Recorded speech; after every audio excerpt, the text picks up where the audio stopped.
അത്രമേലേറെ പ്രിയപ്പെട്ട വടക്കൻ്റെ നല്ല തെയ്യക്കാഴ്ചകൾ തേടിയുള്ള യാത്രകൾ അവസാനിക്കുന്നില്ല. എല്ലാവർക്കും നമസ്കാരം. ഞാൻ അർജു. ചില തെയ്യങ്ങളും അവയെ തേടിയുള്ള യാത്രകളും ഏറെ മറക്കാൻ പറ്റാത്തതാണ്. അത്തരത്തിലൊരു യാത്രയിലാണ് ഞാൻ ഇന്ന്. വടക്കൻ്റെ തെയ്യപ്രപഞ്ചത്തിൽ അത്യപൂർവ തെയ്യമായിട്ട് തന്നെ വിശേഷിപ്പിക്കാൻ വേണ്ടി സാധിക്കുന്ന നമ്മുടെ വിഷ്ണുകുളിയൻ ദൈവത്തെ കാണാനാണ് ഇന്ന് എൻ്റെ യാത്ര. നമ്മളിന്ന് വന്നിട്ടുള്ളത് കാസർഗോഡ് ജില്ലയിലെ നീലേശ്വരത്തിനടുത്ത് എരിക്കുളം വേട്ടക്കുരുമൻ ക്ഷേത്രത്തിൻ്റെ ഉപദേവാലയത്തിലെ കളിയാട്ടത്തിലേക്കാണ്. എല്ലാ വർഷവും ഇതുപോലെ തുലാമാസത്തിൽ ഒരു 10 ദിവസത്തിനടുത്ത് ഇവിടെ തെയ്യം കെട്ടിയാടിക്കും. വിഷ്ണുകുളിയനെ കൂടാതെ ഇവിടെ പടിഞ്ഞാറ ചാമുണ്ടിയും പന്നിക്കുളത്ത് ചാമുണ്ടിയും പിന്നെ 4 പാറയ്ക്ക് ചൗക്കാർ കുളിയൻ ദൈവവും കെട്ടിയാടിക്കും. നൽകതായ സമുദായമാണ് ഇവിടെ വിഷ്ണുകുളിയൻ്റെയും ഈ പറഞ്ഞ തെയ്യങ്ങളുടെ ഒക്കെ കോലം ധരിക്കാനുള്ള അവകാശം. ഇവിടുത്തെ തെയ്യത്തെയും തെയ്യത്തിൻ്റെ വിശേഷങ്ങളും 2 വർഷം മുമ്പ് ഞാൻ എൻ്റെ ചാനലിൽ നിങ്ങൾക്കായിട്ട് പറഞ്ഞു തന്നിട്ടുണ്ടായിരുന്നു. എന്നാലും കൊല്ലങ്ങൾ കടന്നു പോകുന്തോറും തെയ്യക്കാഴ്ചകൾ അത്രമേലേറെ മനോഹരമായിട്ട് മാറുന്നുണ്ടാവും. അണിയറയിൽ കോലധാരി ഒരുങ്ങുന്ന കാഴ്ചകളാണ് നമ്മളിപ്പോൾ കണ്ടുകൊണ്ടിരിക്കുന്നത്. തെയ്യത്തിൽ തന്നെ ഏറെ പ്രധാനപ്പെട്ട എടുത്തു പറയേണ്ട ഒരു അണിയറം തന്നെയാണ് തലപ്പാളി. തൊട്ടു ബന്ധിച്ചതിന് ശേഷം മാത്രമേ ഏത് കോലക്കാരനും ഈ ഒരു തലപ്പാളി തൻ്റെ ശരീരത്തിൽ ധരിക്കൂ. 21 കരുക്കൾ കൊണ്ട് വെള്ളി കൊണ്ടുണ്ടാക്കിയ ഒരു അണിയലാണ് തലപ്പാളി. ഏതൊരു തെയ്യം എടുത്തു നോക്കിയാലും ഈ ഒരു അണിയലം എന്തായാലും ആ തെയ്യത്തിനുണ്ടാവും. തലപ്പാളിയിലെ 21 കരുക്കൾ 21 ഗുരുക്കന്മാരെയാണ് പ്രതിനിധാനം ചെയ്യുന്നുവെന്ന് പറഞ്ഞു വരുന്നു. തലപ്പാളിയുടെ മുകളിലായിട്ട് തലത്തൻ്റെയും നാഗത്തിൻ്റെ ചെവിയും പിന്നെ അരയോടെയും ആയിട്ട് ലഘുവായിട്ടുള്ളൊരു വേഷമാണ് നമുക്ക് വിഷ്ണുകുളിയൻ ദൈവത്തിന് കാണാൻ പറ്റുക. പക്ഷേ തെയ്യത്തിൻ്റെ പുറപ്പാട് ഏറെ രൗദ്രമായിരിക്കും. ഈ ഒരു എരിക്കുളം ദേശവാസികൾക്കിടയിൽ വിഷ്ണുകുളിയനുള്ള സ്ഥാനം എടുത്തു പറയേണ്ടത് തന്നെയാണ്. വിഷ്ണുകുളിയനോടൊപ്പം തന്നെ ഇവിടുത്തെ പ്രധാന ദേവതയായ സാക്ഷാൽ പടിഞ്ഞാറമ്മ അഥവാ പടിഞ്ഞാറ് ചാമുണ്ടിയെയും അവിടുത്തെ നാട്ടുവാസികൾ അത്രമേലേറെ ഭയഭക്തി ബഹുമാനത്തോടെ നോക്കിക്കാണുന്നുണ്ട്. ഏകദേശം 10 ദിവസം ഇവിടെ തെയ്യമുണ്ടെങ്കിലും 10 ദിവസം അത്രമേലേറെ തിരക്കാണ് ഇവിടെ ഉണ്ടാവുക. വടക്ക് നിന്ന് തെക്കോട്ടേക്ക് പടിഞ്ഞാറ് ചാമുണ്ടി യാത്ര ചെയ്യുമ്പോൾ ചാമുണ്ടിയുടെ കൂടെ ആൺതുണിയായിട്ട് വന്ന ദേവനാണ് വിഷ്ണുകുളിയനെന്ന് പറഞ്ഞു വരുന്നു. ശൈവ വൈഷ്ണവ ശാക്തേയ സങ്കല്പങ്ങളെല്ലാം ഈ ഒരു ഗുളികനിൽ കൂടിച്ചേരുന്നുവെന്ന് പറഞ്ഞു വരുന്നുണ്ട്. അണിയലങ്ങളൊക്കെ അണിഞ്ഞ കോലധാരി അണിയലിൽ നിന്നും അരങ്ങത്തേക്ക് വരുന്ന കാഴ്ചയാണ് നമ്മളിതാ കണ്ടുകൊണ്ടിരിക്കുന്നത്. 8 ദിക്കുകളെയും വന്ദിച്ചുകൊണ്ട് കൊടിയിലേലി അവിടുത്തെ ചൈതന്യം തൻ്റെ ഉള്ളിലേക്ക് പ്രവേശിക്കാനായിട്ട് കോലധാരി കടക്കും. ഇതാണ് തെയ്യത്തിൻ്റെ പ്രാരംഭഘട്ടമായിട്ട് നമുക്ക് പറയാൻ പറ്റുക. കൊടിയില വാങ്ങി വരവിളിച്ച് ദൈവത്തെ കോലധാരി തൻ്റെ ഉള്ളിലേക്ക് ആവാഹിക്കും. അങ്ങനെ മുടിയും അരയോടെയും എല്ലാം ധരിച്ച് കണ്ണാടി നോക്കുന്നതോടുകൂടി ദൈവത്തിലേക്കുള്ള തൻ്റെ യാത്രയുടെ ഏകദേശം ഭാഗം അവിടെ പൂർത്തിയായെന്ന് പറയാം. ആ ദർശനത്തോടു കൂടി കോലധാരി എന്ന സങ്കല്പത്തിൽ നിന്നും ആ നാടിൻ്റെ ദൈവത്തിലേക്കുള്ള യാത്ര ആരംഭിച്ചു. ഇനി നമുക്ക് വിഷ്ണുകുളിയൻ ആരാണെന്ന് നോക്കാം. കാരണം ഞാൻ എപ്പോഴും പറയുന്ന കാര്യം, കഥ അറിയാതെ തെയ്യം കണ്ടിട്ട് യാതൊരു കാര്യമില്ല. നമ്മളൊരു തെയ്യത്തെ കാണുവാണെങ്കിൽ ആ തെയ്യം ആരാണെന്നും എന്താണെന്നും അറിഞ്ഞു കാണണം. വിഷ്ണുകുളിയൻ ആരാണെന്ന് അന്വേഷിച്ചു പോയാൽ നമ്മൾ എത്തിച്ചേരുക ഒരു പഴങ്കഥയിലേക്കായിരിക്കും. പക്ഷേ പഴങ്കഥയ്ക്കപ്പുറം ആ കഥയ്ക്ക് ഈ തെയ്യവുമായിട്ട് ഏറെ ബന്ധമുണ്ട്. വിഷ്ണുകുളിയനെ കൂടാതെ ഇവിടുത്തെ പ്രധാന ദേവതയാണ് സാക്ഷാൽ പടിഞ്ഞാറ ചാമുണ്ടിയമ്മ. പണ്ട് വടക്ക് നിന്ന് തെക്കോട്ടേക്ക് യാത്ര പുറപ്പെട്ട പടിഞ്ഞാറ ചാമുണ്ടി വഴിയിൽ വെച്ച് സാക്ഷാൽ വിഷ്ണുമൂർത്തിയെ കണ്ടുമുട്ടുകയും ഇരുവരും അങ്ങനെ ചങ്ങാതത്തിലാവുകയും ചെയ്തു. അങ്ങനെ 2 പേരും നടന്ന് ഒടുവിൽ പാത്തും പട്ടേരി തറവാടിൽ എത്തിച്ചേരുകയും തറവാട് പടിഞ്ഞാറ്റയിൽ തനിക്കായിട്ട് കരുതി വെച്ച പാല് കുടിക്കാനായിട്ട് പടിഞ്ഞാറ ചാമുണ്ടി ഉള്ളിലേക്ക് പോവുകയും ചെയ്തു. പുറത്ത് കാത്തു നിൽക്കാൻ വിഷ്ണുമൂർത്തിയോട് പറഞ്ഞ പടിഞ്ഞാറ ചാമുണ്ടി വേഗം പോയി പാല് കുടിച്ച് തിരിച്ചു വന്നു. പക്ഷേ തിരിച്ചെത്തിയ ചാമുണ്ടി അമ്മയെ കാത്തു നിന്നത് മറ്റൊരു ഞെട്ടിക്കുന്ന കാഴ്ചയായിരുന്നു. കണ്ണ് ചെമ്മി തുറക്കുന്ന നേരം കൊണ്ട് വിഷ്ണുമൂർത്തി അവിടുത്തെ ഒരു ആല പശുക്കളെ മുഴുവൻ കൊന്ന് രക്തം കുടിച്ചു. വിഷ്ണുമൂർത്തിയുടെ ഈ സ്വഭാവം കണ്ട് ദേഷ്യം കൊണ്ട് വിറച്ച പടിഞ്ഞാറ ചാമുണ്ടി 2 പേരുമായിട്ട് വാക്കുതർക്കത്തിൽ ആവാൻ വേണ്ടി കാരണമായി. വാക്കുതർക്കം അങ്ങനെ ഒടുവിൽ വലിയ യുദ്ധത്തിലേക്കും കലാശിച്ചു. പക്ഷേ ഇരുവരും തുല്യശക്തികളായതുകൊണ്ട് യുദ്ധത്തിൽ ആരും ജയിക്കാതെയും തോക്കാതെയും നീണ്ടുപോയി. അങ്ങനെ 2 പേരും 2 വഴിക്കായിട്ട് പിരിയുകയും ചെയ്തു. തുടർന്നുള്ള യാത്രയിൽ പടിഞ്ഞാറമ്മയ്ക്ക് ഏകാന്തത അനുഭവപ്പെട്ടതിനാൽ വിഷ്ണുമൂർത്തിയെ പോലെ തന്നെ തനിക്കൊരു ആൺതുണ യാത്രയ്ക്കുടനീളം വേണമെന്ന് പടിഞ്ഞാറ ചാമുണ്ടി ആഗ്രഹിച്ചു. അങ്ങനെ ചാമുണ്ഡി സൃഷ്ടിച്ച് കൂടെ കൂട്ടിയ ദേവനാണ് വിഷ്ണുഗുളികനെന്ന് പറഞ്ഞു വരുന്നു. അങ്ങനെ ലക്ഷ്യസ്ഥാനത്തിലെത്തിയ ചാമുണ്ഡി കൂടെ വന്ന ദേവന് തൻ്റെ പീഠത്തിന് തൊട്ടടുത്തായിട്ട് സ്ഥാനവും പീഠവും കെട്ടിക്കോലവും നൽകി ആരാധിക്കാൻ വേണ്ടി ഉള്ള ഏർപ്പാടുകൾ ചെയ്തു.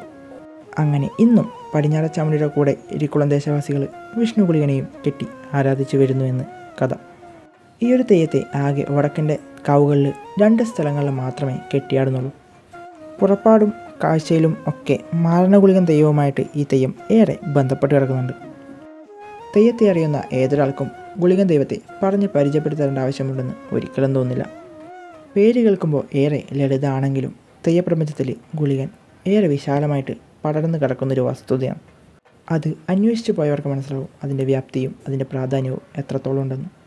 അനേകം ഗുളികന്മാരിൽ ഏറ്റവും പ്രാധാന്യത്തോടെ ചെറുമനുഷ്യർ കെട്ടി ആരാധിക്കുന്ന ദൈവമാണ് നമ്മുടെ വിഷ്ണുഗുളികൻ ദൈവം. അപ്പോൾ ദൈവത്തിൻ്റെ പുറപ്പാട് കാണാം. ബാക്കി കാര്യങ്ങൾ നമുക്ക് വഴിയേ പറയാം.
പന്നിക്കുളത്തോടാവും വിശ്വപ്രധാനാരും ദക്ഷിണമണ്ഡലപ്രധാനാരും അങ്ങനെ പട്ടം കെട്ടി പരവതാനീയങ്ങൾ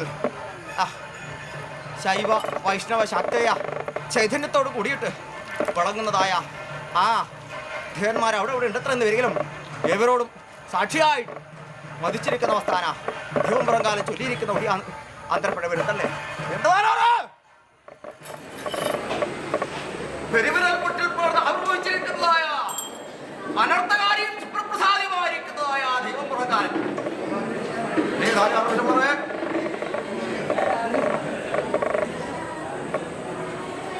എരിക്കുളം തടമ്പൽ ഭേദമായിട്ട് 8 4 കാരണവന്മാർക്ക് ശേഷം 10 അല്ലേ അങ്ങനെ 10 ചേർന്ന് വിരിയുന്ന യോഗസ്ഥലം മുൻഭേദമായിട്ട്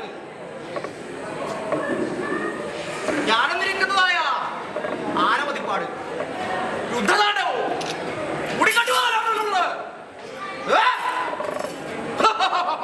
എന്റെ നായനായി അഗ്രഹിച്ചിരിക്കുന്ന കരുത്ത് നിങ്ങൾ കിട്ടി അല്ലെ അവട്ടെ പായാരം വിശേഷിക്കുന്നതിന് അധികം അല്ലെ സമുദ്രത്തിൽ വശിക്കേണ്ട കാര്യമുണ്ടോ 4 വർഷം വേണോ അല്ലേ 4 വേദങ്ങളും 6 ശാസ്ത്രങ്ങളും 18 പുരാണങ്ങളും ഒക്കെയും ഗ്രാഹ്യമുള്ള ആൾത്തരങ്ങൾ തന്നെ നിങ്ങൾ അല്ലേ അങ്ങനെയുള്ള നിങ്ങളോട്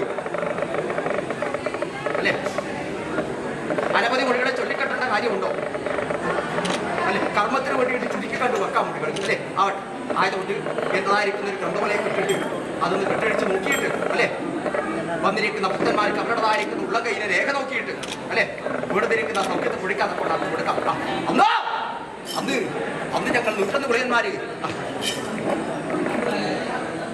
ഉറപ്പിച്ചു അവിടെ നിന്ന് ഇങ്ങോട്ട് കൈയെടുത്ത് പോകാതിരിക്കുന്ന കാലമളികൾ പലവിധമായിരിക്കുന്നതായ ആ രൂപഭാവങ്ങളെ സ്വീകരിച്ച് ഭക്തന്മാരെ രക്ഷിപ്പാന് ശിഷ്ടന്മാരെ അല്ലേ ദുഷ്ടന്മാരെ നിഗ്രഹിക്കാൻ തക്കവണ്ണം അന്ന് ആത്മ കൊടുത്തു. അന്നോ മലനാട് കാണാൻ തക്കവണ്ണം കൈയെടുത്ത് മതദേവനെ കണ്ടുവന്നിച്ചു. ശേഷം എന്റെ നമ്മളെ ഭഗവാനകൃഷ്ണനും അങ്ങനെ ആലപ്പുഴ തൃക്കണ്യാലപ്പനും മലയാളപ്പനും തെക്കോടി ശാസ്താവും കുതിരക്കാളിയമ്മയും കീഴൂരി ശാസ്താവും മൊട്ടയ ശ്രീകൃഷ്ണനും അഞ്ചുകഴിഞ്ഞ ആറാമത്തെ തൃക്കണ്യാലപ്പന്റെ മസാലയെ കണ്ടുവന്നതിന് ശേഷം അള്ളട സ്വരൂപം മുക്കാതം നാടിന് കത്തി മുടിയക്ഷേത്രമായ ഉള്ളിയും കണ്ടുവന്നിച്ചു. അമ്മ കാണ്ടരാത്രി നടഭൂമി ഭേദമില്ല. ശേഷം നേരെ തിരിഞ്ഞു കൊടുത്തിരിക്കുന്ന ആലുവളെങ്കിൽ ഫലത്തപ്പൻ ചക്രപാണിയും ഭേദമില്ല. അങ്ങനെ എന്റെ നീലേശ്വരപാട് തലയിലപ്പനും കാവില ഭൂരിമന്ത് ആനാനെ കണ്ടുവന്നിച്ചു. പുതുക്കെപ്പം കല്യാണം ഭേദമില്ല. അങ്ങനെ പഠിക്കുവാനും